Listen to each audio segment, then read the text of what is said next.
Hi everyone. So we just did a video on decks for comfort, gentle decks, loving decks to help support us through this time. Tonight we're going to talk about heavy hitters.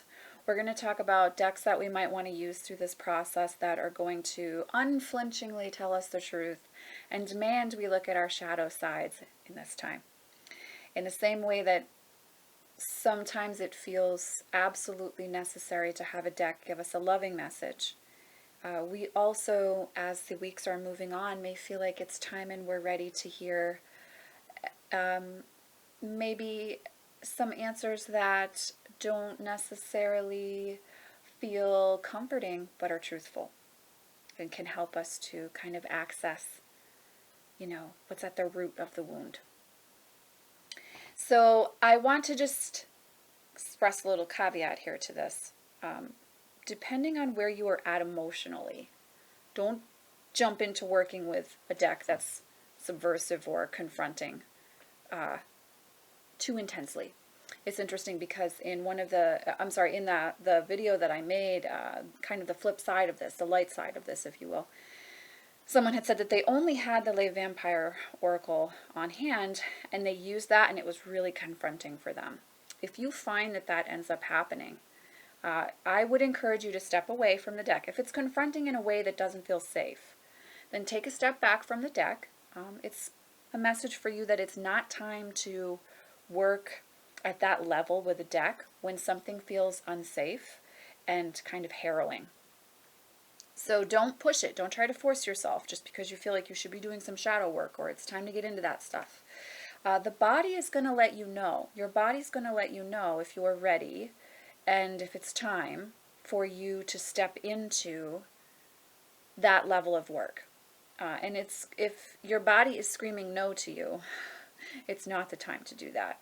And I would also say, especially because of the world climate, if you identify as an empath, you want to do this work like in a very fine-tuned manner. So it may be that you come in only once this week with one of these decks and look at some wounds for yourself.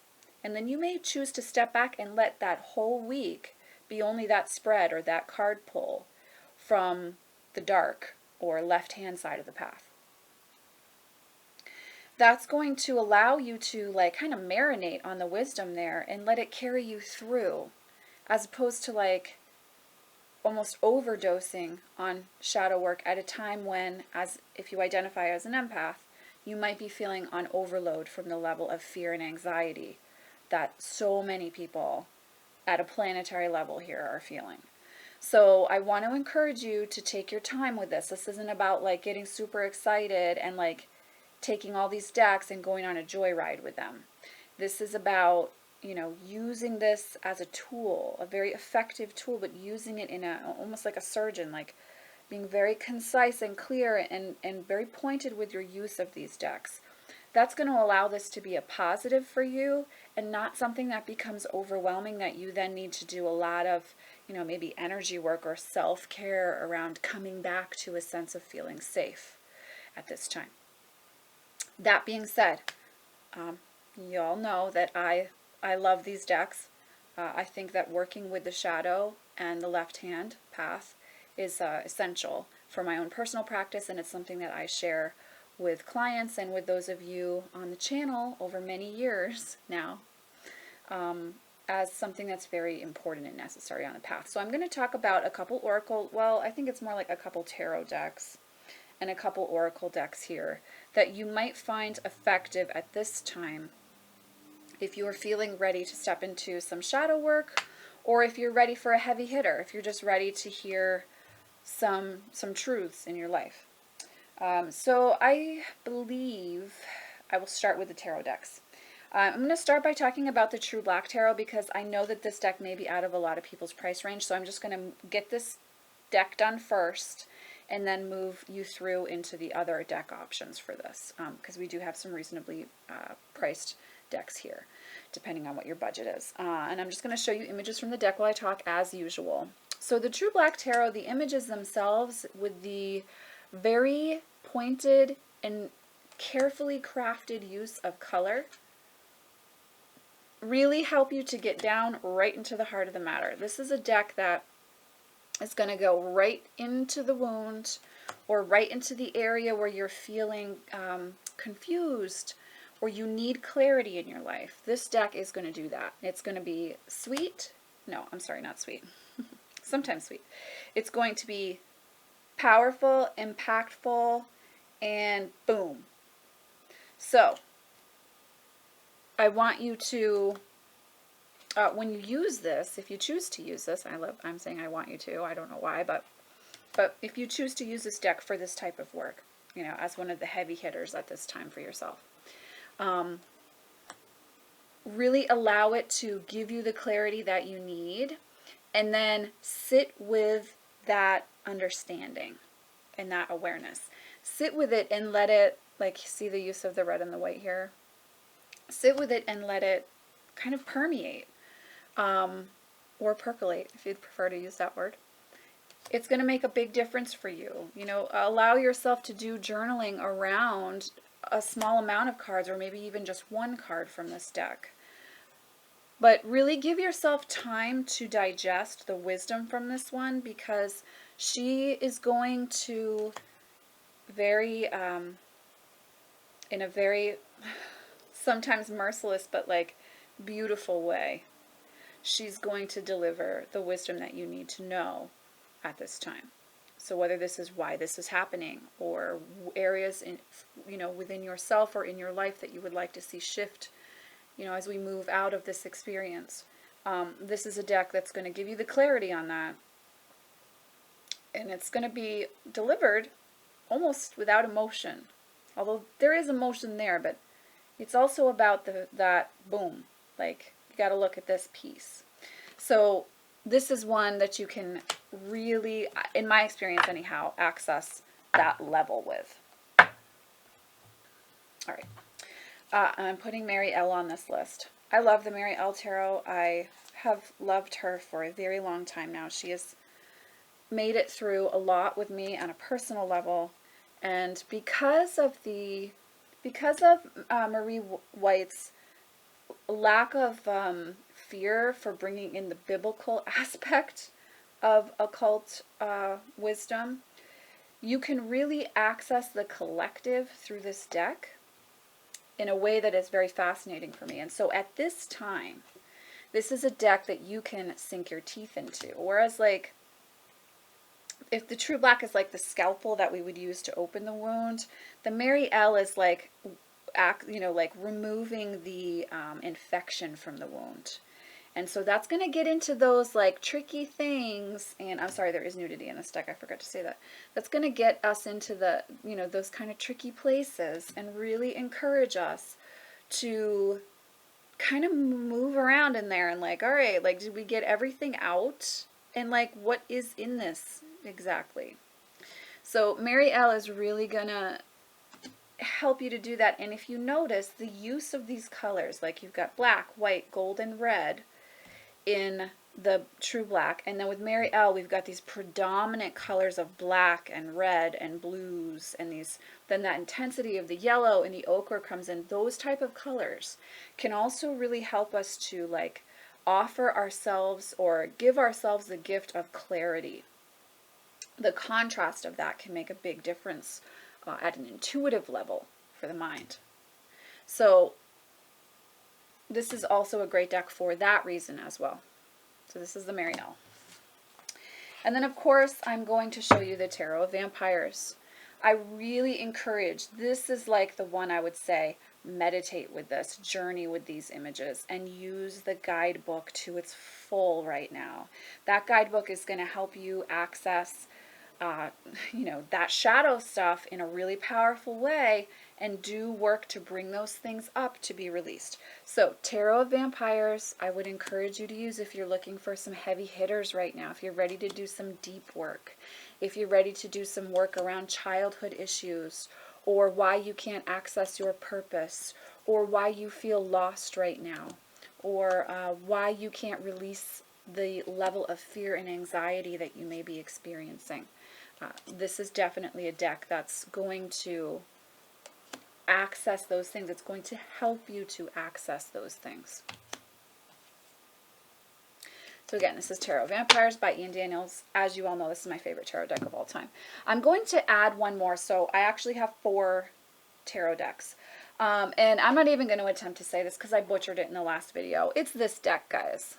Someone who can say that out loud in a much more professional manner than me may do that in the comments below. I'm just going to take a sip of tea, guys. This is not a dark themed deck. I think we could say that these other 3 tarot decks we could kind of move in there. True Black, maybe not exactly, but this deck is not dark themed. It's softer, it's a little bit softer, but it is very honest. And so if you find the images in Tarot Vampires or Marielle to Confronting, this is a deck that, while the cardstock is atrocious, may help you to be able to go into that deep place while not having images that feel too scary for you. So if you were to say, if we were having a conversation and you were like, Racine, I need to go deeper than the good tarot, but Tarot Vampires is way too scary for me, then I would say give the Tarot of the Night, or however we correctly pronounce this, give this deck a chance, okay? And see how you feel working with this. Does this allow you to access the wound that you're looking to get clarity on and offer integration, or not? So this is definitely one of those options.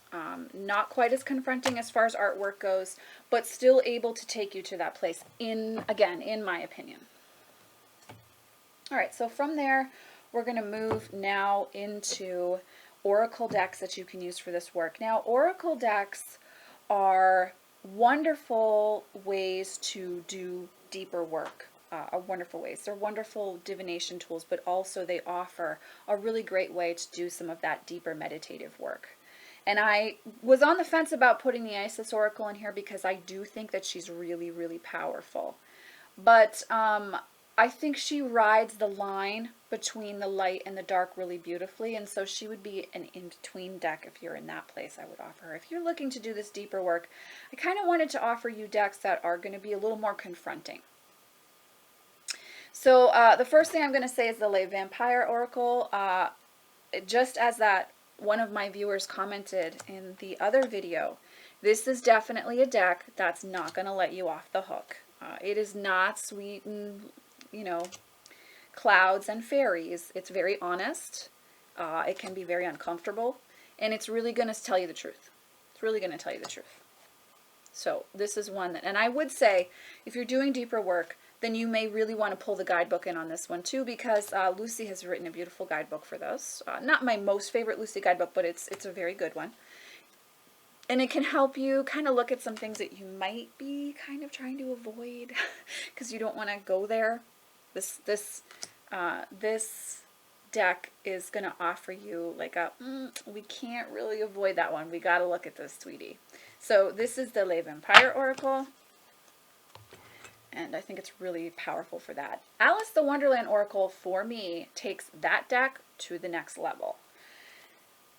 Alice the Wonderland, I would say, if you are someone who's feeling overwhelmed right now, this isn't a deck you want to use necessarily. Because in my opinion, this deck is super honest with you. Like, just right up off the bat. Like, boom, you're wasting your time, stop. You know, like, if you're like, well, I want to be, like, more whatever, why can't I step into more productivity in my life? And you draw the Use Your Time Well card, which I can't, yeah, Use Your Time Well, number 24. It's just like, boom, there it is. Like, here's what you need to do. You wanted that answer, right? Like, I just gave you the answer. I always feel like that's what this deck is saying to me. Like, well, you asked, so here's your answer. So if you don't feel like you're in that type of place, then Alice the Wonderland Oracle may not be the deck that you want to pull in. Looks super sweet. Looks super cute, right? Isn't Alice in Wonderland a sweet tale? It really wasn't, guys. And if you've actually read the stories, then you'll know that there's a lot there. But this deck is more in line with there's a lot there than the Disney version. So, again, use this one with care. You may just want to go in and pull one card on the area that you're looking for accessing healing towards, excuse me. And then, like, let that sit. Don't draw 7 more cards just to draw 7 more cards. Sit with that one card. Sit with what that message is. And like when that plays out over a longer period of time, what wisdom do you start to access? So I would really encourage you, if you are working with this one, to take your time with the card meanings. Okay? So, oh, I'll show you this last one. Talking about Disney. So, boom. Alice in Wonderland Oracle.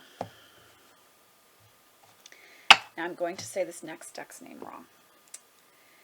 I'm almost 100% sure it's the Dark Mirror Oracle, but I want to call it the Black Mirror Oracle, but the Black Mirror is that TV show on Netflix, so I'm sorry. I'm like 90% sure this is the Dark Mirror Oracle, but I can't find my box that the deck comes in right now. So, I, over time, have come to really enjoy this deck, but this deck does not lie to you, and it is about the shadow side. It's interesting because when I was working with it a few months ago, I got one of the cards that was just like, you know what? There's a time when you shouldn't do shadow work. There is a time when you're just not in an aligned enough space to do deep shadow work. And this is one of those times, sweetie. Like, there's an actual card in here for that. And she was right. She was right. So this deck is very, very much about shadow work. There's more to this deck than meets the eye, especially more than when I first got this deck, I was disappointed in it, to be honest with you. But the more that I've worked with it, the more I understand this deck is purely just for shadow work, inner child wounds, and accessing deep healing. It's not an everyday deck at all for me. And so you may find that this is not one you use every day, but it definitely does have a purpose in your spiritual practice. So I would offer that. You know, some people love the way the borders are set up around the moon, the phases of the moon, etc. This particular way that they have done this drives my eyes nuts. Like, I strongly dislike the experience from a viewer perspective, but I understand why they've chosen to do it. And again, I don't use this deck constantly. This deck has very, very specific usage. So, and you can see from the titles, Anger in Chains, The Temple of My Body, Fragmentation. Like, we're talking about deep stuff here. So this is not, you know, you want to use this one with caution, with great caution, but also with great respect. And you do want to use it because this one is really good for shadow work. Okay, so next I'm going to talk about the Fairies Oracle by Brian Froud. I love this deck so much. And you know what? This deck can be a shit. It's very true to the way that I experienced Fae energy. This deck is not going to lie to you. It's going... Oh, sorry, I do have some reversals in here. Because this deck does use reversals. It's not going to lie to you. I strongly, strongly encourage you to use the guidebook with this deck.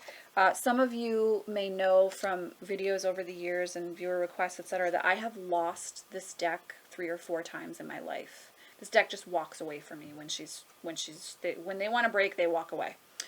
But this deck is a truth teller. If you, like, let's say you're coming to this deck for work and you want to know, like, why do I keep repeating the same pattern in regards to relationships or my career or wherever you might have the question in your life, this deck's going to just tell you the truth. And you know what? You may not always like what you hear. It can be like, sometimes I get a little sensitive with this deck. And I'm like, you guys are being mean to me. And I need to walk away from her for a little bit. But this is a deck that I would never not have in my collection, as I've repurchased several times. And it's very, very honest. It's very, very honest. And if you are looking to work with the Fae in an authentic way, I really feel like this deck offers you that.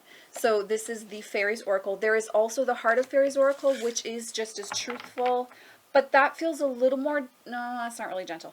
It's a little softer than the Fairies Oracle. I feel like if you want to get right into it, and you want to look at more than just relationship pieces, the guidebook for this one is also really, really great. Like, really, really good. Like, almost as good as Phantasmagoria good. So, this one I think is definitely worth, you know, sitting with that guidebook, journaling, meditating with the card, spending time with the card, really connecting with it, and letting that message, like letting it sit with you, letting it walk a little bit on your path with you, is going to make a really big difference, as opposed to just like, I'm nervous, so I got to keep drawing cards, I got to keep drawing cards, I got to keep drawing cards. When we find ourselves doing that, it's not really the time to keep drawing cards. It's actually the time to stop drawing cards. So try just 1 or 2. If you have to do 3, I get it. But really spending time with each individual card in all of these decks is going to make a big difference for you. So, as insofar as the experience you have and the wisdom that you walk away from the experience with. My final deck is the Fallen Angels Oracle. It's chosen final for a reason. It's because I think when it comes to this type of stuff, as far as the Oracle decks go, this one is the most no nonsense. So it's just not gonna lie to you. It's not gonna, like, if we're talking about a bunch of rotting trash, the demons in this deck are not gonna let you imagine that you've just bought some potpourri that went bad. Like, no, it's actually rotting trash. We need to talk about the rot. These guys are going to be that honest. And so you want to, again, use this deck skillfully and with caution. And I don't mean that because it's scary. I mean for the times we're in now. Okay? And what we're accessing as wounds. So for some of us, when we go through these experiences, we want to dive right into the yucky stuff. And then there are others of us who really just need the soft. We just need to know we're nurtured. We just need to know we're cared about. We just need to know everything's going to be okay. All right, so this is not one of those everything's going to be okay decks. What it is, it's very honest. So if you love to push your face in that beehive, this is a deck for you right now.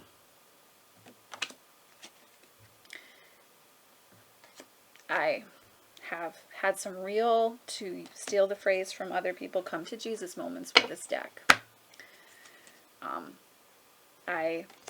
I'll never get rid of this deck. I'm very, very thankful for this deck. And there are great times where I shouldn't say great, but there are times when I don't use this deck for a while. But when I pull this deck out, it's time.